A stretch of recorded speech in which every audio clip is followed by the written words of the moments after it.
आज जो हमारी क्लासेस चल रही हैं उसमें identification of mind, identification of mind, मन की पहचान करनी है। ये बहुत सुंदर सा विषय किसी गुरु भगवंत ने दिया है और मुझे अच्छा लगा है, तो बहुत मन को जचा और पसंद भी आया कि आज के हिसाब से अगर कोई बात समझाई जाए तो शायद आज की जनरेशन को बहुत जल्दी समझ आ सकती है कि जिस समय कोई विद्यार्थी जब MBBS करने के लिए जाता है, एंट्रेंस के बाद उसका जो पहला साल होता है उसमें उसको क्या सिखाया जाता है? एनाटॉमी, क्या? शरीर रचना, बायोकेमिस्ट्री, जीव रसायन विज्ञान शास्त्र, फिजियोलॉजी, शारीरिक क्रियाएं। ये सीखना बहुत आसान है, मेहनत करो तो ये बहुत ठीक है। शरीर की रचना, शरीर के बारे में जानना आसान है, लेकिन आइडेंटिफिकेशन ऑफ माइंड, मन की पहचान करना बहुत मुश्किल है। जीवन में धर्म लाने के लिए पहले मन पर काम करना बहुत जरूरी है। और हमारे प्राचीन समय से ऋषियों और मुनियों ने एक ही पद्धति दी, धम्मस्य शुद्धस्य चिट्ठयी। परमात्मा ने कहा, भगवान महावीर ने, धम्मस्य शुद्धस्य चिट्ठयी। जब तक मन शुद्ध नहीं होता, जब तक चित्त शुद्ध नहीं होता, तब तक धर्म ठहर नहीं सकता। तो आज हमें पहचान करनी है। बगुला कैसा होता है? ऊपर से सफेद और अंदर से कैसा होता है? काला। बाहर से सफेद और भीतर से काला। और कौवा बाहर से भी काला और अंदर से भी काला। उसको जज करना आसान है। और हंस बाहर से भी सफेद और भीतर से भी सफेद। और मन कैसा है? मन में ये तीनों चीजें समाई हैं। कौवा भी, हंस भी और बगुला भी। कब क्या बन जाता है ये पता नहीं चलता। कभी तो ये इत्र की सुगंध उड़ाता है आपके भीतर और कभी विष्ठा की बदबू से भर देता है। कभी प्रेम और कभी नफरत। इसको समझना कितना मुश्किल है। और कौन समझ सकता है? कौन समझ सकता है? ज्ञानी। ज्ञानी ही मन को समझ सकते हैं, मन को साध सकते हैं। तो ये मन का जो विज्ञान है, मन की रचना, मन की वृत्तियां क्या है, आज थोड़ी सी चर्चा हम इस पर करेंगे। और फिर सोचना है कि हमारा मन कभी ऐसा तो नहीं है। पहचान करना मन की वृत्तियों की। पहली मन की वृत्ति है पशु वृत्ति, कैटल। मन की पहली वृत्ति है पशु वृत्ति। चोला तो इंसान का पहन लिया, लेकिन आकर्षण किसका है? किसका आकर्षण है? पशु वृत्ति का, कैटल का। सारी की कोई विवेक नहीं, कोई दूर दृष्टि नहीं, किसी तरह का। ना खाने में विवेक है, ना पहनने में विवेक है, ना सोने में, ना बोलने में, किसी भी चीज में विवेक। और परमात्मा कहते हैं विवेको ये धम्मो। धर्म की पहचान क्या है? विवेक ये धम्मो, जहां पर विवेक है वहीं पर धर्म है। और जिसके पास, जिसका मन ये पशु वृत्ति का है, उसके जीवन में जो पशु की वृत्ति है वो कैसी होती है? देखिए, सांड के जैसी लंपटता, सूअर जैसी गंदगी प्रियता, गीदड़ के जैसी दुष्टता, भेड़ के जैसा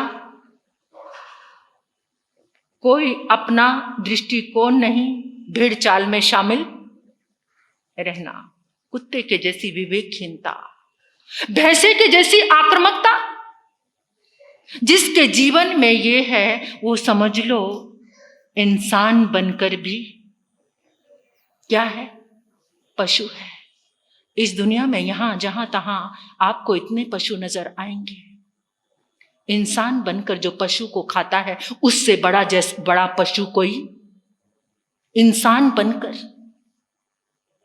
और जो जैन बनकर हिंसा का व्यापार करता है, जैन समाज में आपकी बात नहीं कह रही, कितने लोग ऐसे हैं। मैं ये सोचती हूं कि 2 समय की रोटी आनंद और सुख के साथ मिल जाए, इससे बड़ा कोई सुख नहीं होता। बहुत धन कमाने वाले और कितने गंदे तरीके से कमाने वाले क्या सोने की रोटी खाते हैं? क्या सोने की रोटी खाते हैं? कितना भी धन कमा लो, रोटी तो वही 2 अनाज की। होटल बना दिया, रेस्टोरेंट खोल दिए, और वो होटल किसको दे दिया? किसको? जहां पर नॉन वेज बनता है। इतने बड़े दर्द का सौदा कर लिया, इतना बड़ा पशु बन गया वो इंसान, जहां पर अपना होटल बनाकर के नॉन वेज बनाने वाले के हाथों में उसको रेंट पे दे दिया या सौंप दिया या जो भी किया, जो भी सौदा किया, सारे परिवार को खतरे में डाल दिया, सारे परिवार को दर्द दे दिया। एक पैसा आए, किसी भी ढंग से आए, अरे शर्म करो। वो कालसूरी कसाई का बेटा पुनिया श्रावक बन गया, कालसूरी कसाई के घर में जन्म लेकर के, और आज जिसकी श्रीमुख से परमात्मा ने अपने श्रीमुख से प्रशंसा की, पुनिया जैसी सामायिक,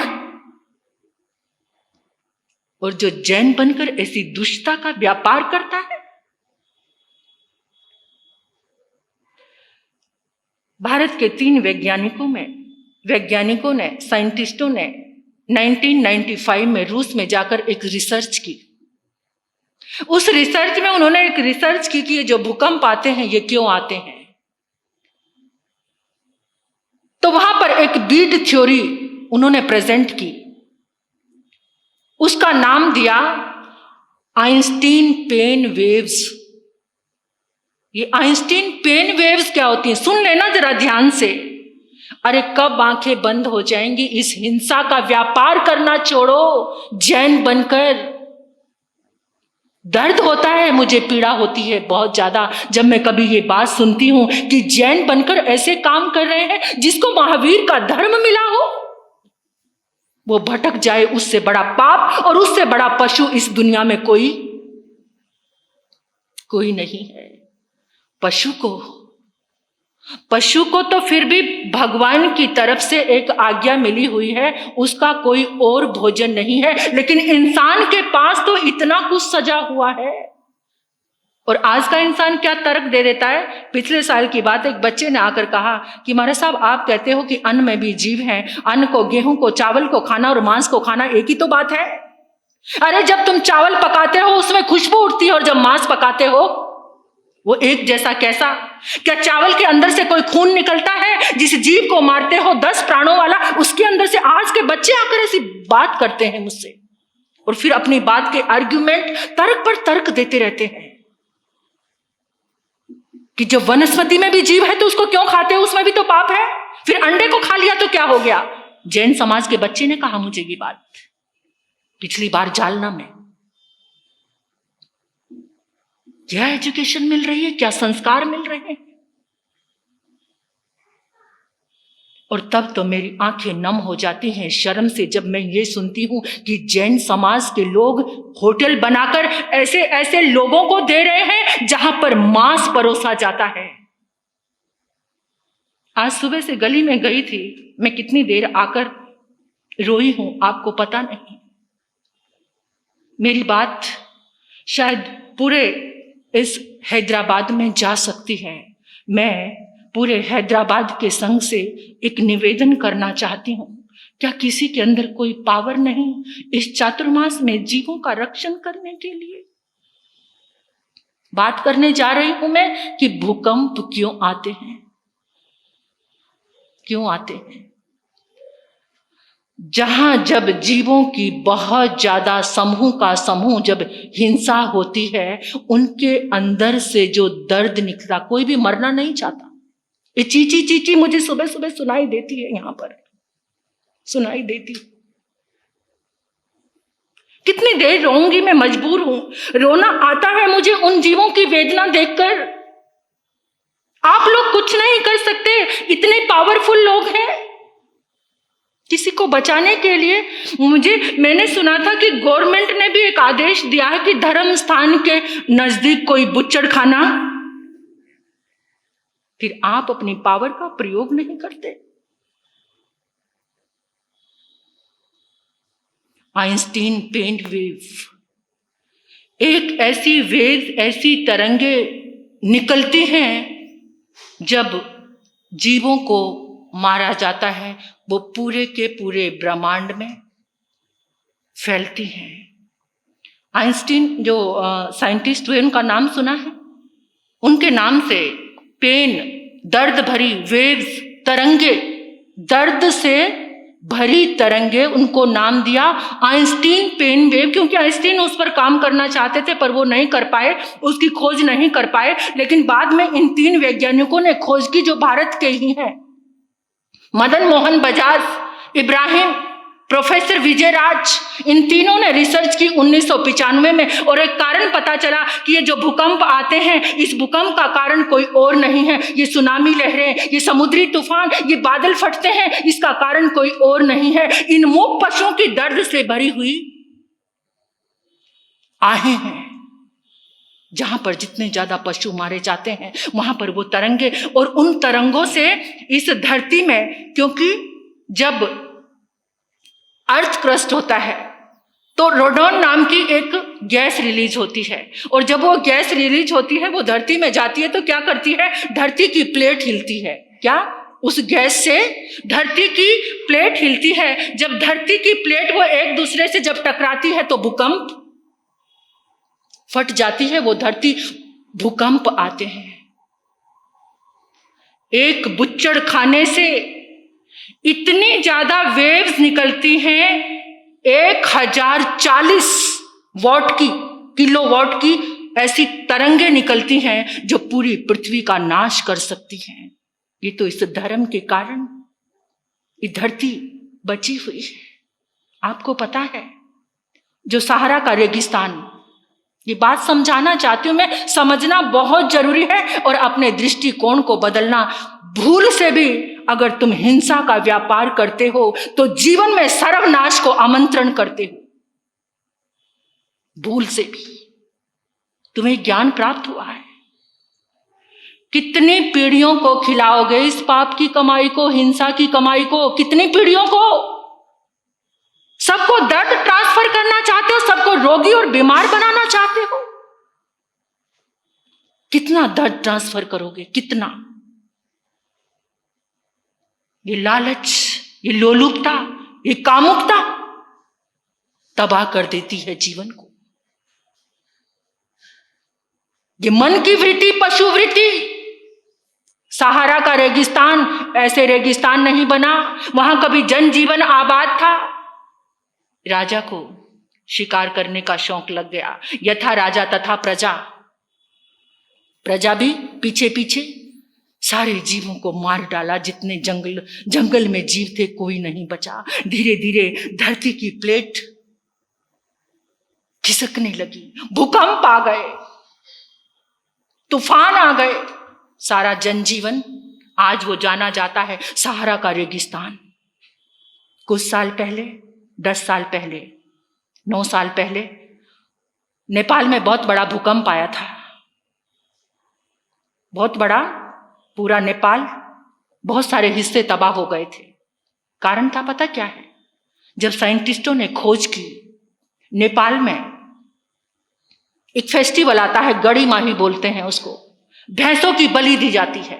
भैंसों की, भैंसे होते हैं ना, बहुत बड़ी मात्रा में उनकी बलि दी जाती है। कोई मरना चाहता है, अपनी उंगली में एक चीरा लगाकर देखो जरा।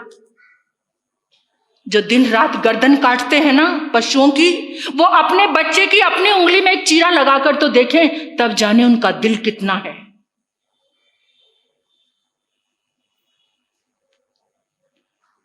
भूकंप के कारण नेपाल का कितना हिस्सा तबाह हो गया, उस बलि उसका कारण थी।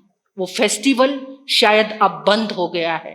जब रिसर्च चली कि जहां जहां पर बलि दी जाएगी, जहां जहां बुच्चड़ खाने होंगे, आसपास में दर्द की तरंगे।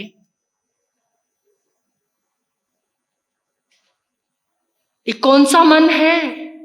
इंसान बनने के बाद भी इंसान के रूप में भीतर दरिंदा रहता है, पशु।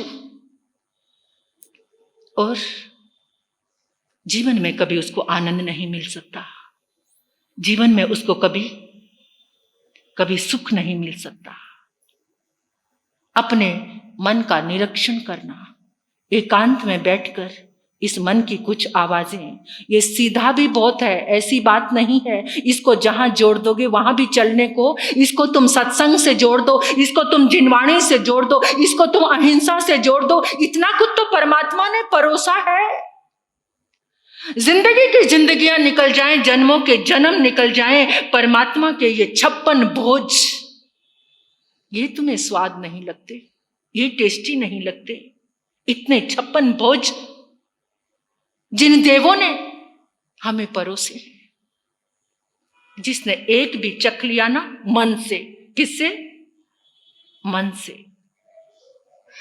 Mind balancing best strategy. कौन सी प्रक्रिया? मन को सुंदर बनाने की। अगर मन कोई सुंदर बना सकता है तो वो जिनवाणी ही मन को सुंदर, और जब वो अंदर जाएगी ना, तब मन की सारी व्यथाएं, सारी वृत्तियां आपको समझ आने लग जाएंगी। खाली ऐसे गर्दन मत हिलाओ, मेरी पीड़ा को समझो, मिलो उन लोगों से जो कुछ कर सकते हैं। मैं तो आज ही बाहर गई थी, वहां का जो दृश्य देखकर मेरा मन बहुत खराब हुआ है।